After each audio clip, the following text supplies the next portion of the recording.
भगवान विष्णु जी और माता लक्ष्मी जी। दोस्तों, हमारे पुराणों में भक्त और भगवान की भक्ति की कई कहानियाँ हमें देखने को मिलती हैं। उन्हीं में से एक कहानी आज आपके लिए लेकर आया हूँ कि कैसे माँ लक्ष्मी एक छोटी सी भूल के कारण अपने भक्त के घर एक नौकरानी बन गईं और अपने भक्त की गरीबी कैसे दूर की। तो आइए जानते हैं इस कहानी के बारे में। कहानी कुछ इस प्रकार है। एक बार भगवान विष्णु जी शेषनाग पर बैठे बैठे बोर हो गए। उन्होंने धरती पर घूमने का विचार मन में किया।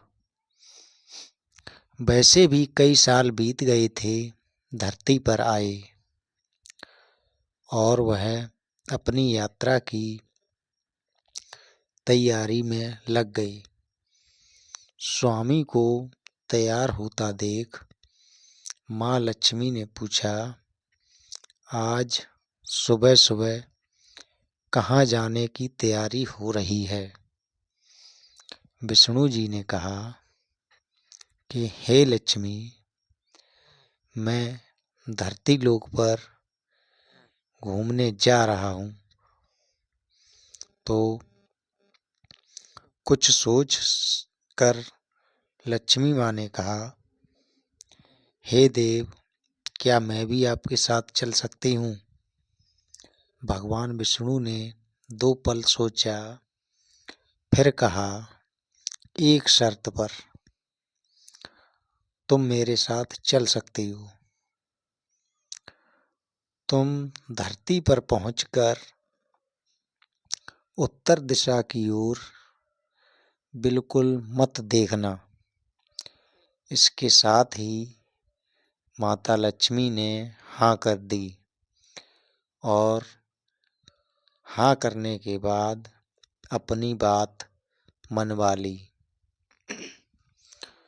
और सुबह सुबह माँ लक्ष्मी और भगवान विष्णु धरती पर पहुंच गए। अभी सूर्य देवता निकल रहे थे। रात में बरसात होकर हटी थी। चारों ओर हरियाली ही हरियाली थी। उस समय चारों ओर बहुत शांति थी और धरती बहुत ही सुंदर दिख रही थी और माँ लक्ष्मी मंत्रमुग्ध होकर धरती को देख रही थीं और भूल गईं कि पति को क्या वचन देकर आई हैं और चारों ओर देखती हुई कब उत्तर दिशा की ओर देखने लगीं, पता ही नहीं चला। जब विष्णु जी ने ये चीज़ देखी तो उत्तर दिशा में माँ लक्ष्मी को एक बहुत ही सुंदर बगीचा नजर आया और उस तरफ से भीनी भीनी खुशबू आ रही थी और बहुत ही सुंदर सुंदर फूल खिले थे। यह एक फूलों का खेत था और माँ लक्ष्मी बिना सोचे समझे उस खेत में गईं और एक सुंदर सा फूल तोड़कर ले आईं। लेकिन यह क्या, जब माँ लक्ष्मी भगवान विष्णु के पास वापस पहुंची तो भगवान विष्णु की आँखों में आंसू थे और भगवान विष्णु ने माँ लक्ष्मी को कहा कि कभी भी किसी से बिना पूछे उसका कुछ भी नहीं लेना चाहिए और साथ ही अपना वचन भी याद दिलाया। ये बात सुनी लक्ष्मी जी ने माँ लक्ष्मी को अपनी भूल का पता चला तो उन्होंने भगवान विष्णु से इस भूल की माफ़ी मांगी। तो भगवान विष्णु ने कहा कि जो तुमने जो भूल की है उसकी सजा तो तुम्हें ज़रूर मिलेगी। जिस माली के खेत में तुम नए बिना पूछे फूल तोड़ा है, यह एक प्रकार की चोरी है। इसलिए अब तुम 3 साल तक माली के घर नौकर बनकर रहो। उसके बाद मैं तुम्हें बैकुंठ में वापस बुलाऊंगा। माँ लक्ष्मी ने चुपचाप सर झुकाकर हाँ कर दी। आजकल की लक्ष्मी थोड़ी थी, वो तो अब माँ लक्ष्मी थी और माँ लक्ष्मी एक गरीब औरत का रूप धारण करके उस खेत के मालिक के घर गईं।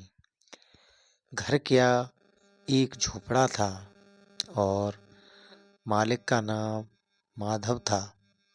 माधव की बीवी, 2 बेटे और 3 बेटियां थीं। सभी उस छोटे से खेत में काम करके किसी तरह से अपना और अपने घर का गुजारा करते थे। माँ लक्ष्मी जब एक साधारण और गरीब औरत बनकर जब माधव के झोंपड़े पर गईं, तो माधव ने पूछा, बहन तुम कौन हो और इस समय तुम्हें क्या चाहिए? तब माँ लक्ष्मी ने कहा, मैं एक गरीब औरत हूँ। मेरी देखभाल करने वाला कोई नहीं है। मैंने कई दिनों से खाना भी नहीं खाया। मुझे कोई भी काम दे दो। साथ में मैं तुम्हारे घर का काम भी कर दिया करूँगी। बस मुझे अपने घर में एक कोने में आसरा दे दो। माधव बहुत ही अच्छे दिल का मालिक था। उसे दया आ गई, लेकिन उसने कहा, बहन मैं तो बहुत ही गरीब हूँ। मेरी कमाई से मेरे घर का खर्च मुश्किल से चलता है, लेकिन अगर मेरी 3 की जगह 4 बेटियां होती तो भी मैंने गुजारा करना था। अगर तुम मेरी बेटी बनकर जैसा रूखा सूखा हम खाते हैं उसमें खुश रह सकती हो तो बेटी अंदर आ जाओ। माधव ने माँ लक्ष्मी को अपने झोपड़े में शरण दे दी और माँ लक्ष्मी 3 साल उस माधव के घर पर नौकरानी बनकर रहीं।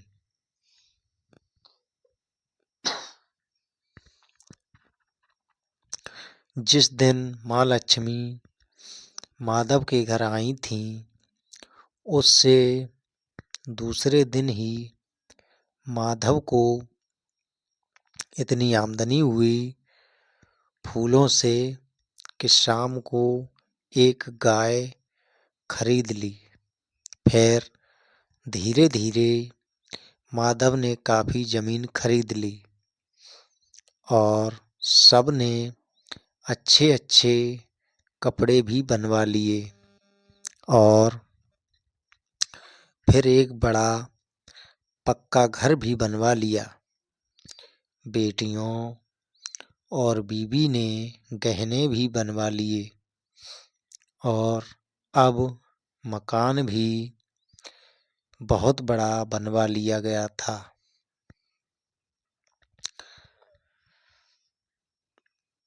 माधव हमेशा सोचता था कि मुझे यह सब इस महिला के आने के बाद मिला है। इस बेटी के रूप में मेरी किस्मत आ गई है मेरी।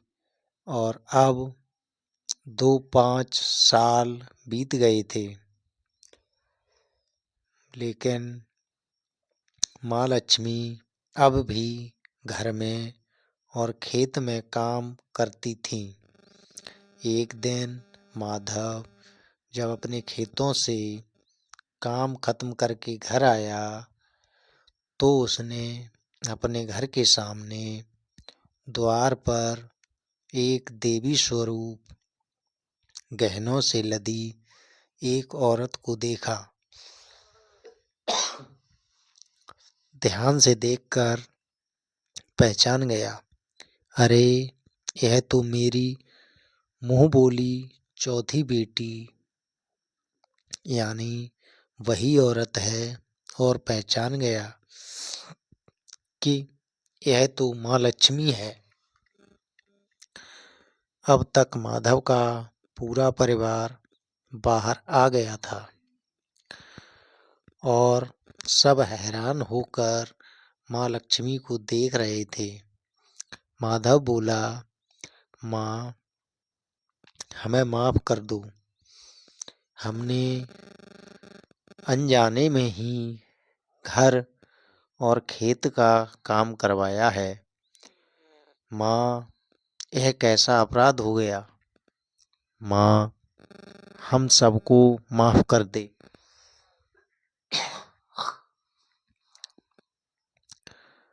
अब माँ लक्ष्मी मुस्कुराई और बोली, हे माधव तुम बहुत ही अच्छे और दयालु व्यक्ति हो। तुमने मुझे अपनी बेटी की तरह से रखा, अपने परिवार के सदस्यों की तरह से। इसके बदले मैं तुम्हें वरदान देती हूँ कि तुम्हारे पास कभी भी खुशियों की और धन की कमी नहीं रहेगी। तुम्हें सारे सुख मिलेंगे जिसके तुम हकदार हो। और फिर माँ अपने स्वामी के द्वारा भेजे रथ में बैठकर बैकुंठ चली गईं। दोस्तों, यहाँ पर हमारी कहानी समाप्त होती है। दोस्तों, यह कहानी आपको कैसी लगी कमेंट करके ज़रूर बताएं और हमारे यूट्यूब चैनल के किस्सा क्या स्टोरी को देखें और सब्सक्राइब करें और दोस्तों को शेयर करना ना भूलें और देखते रहें के किस्सा क्या स्टोरी। नई नई कहानियों के लिए हमारे चैनल को सब्सक्राइब ज़रूर करें। धन्यवाद।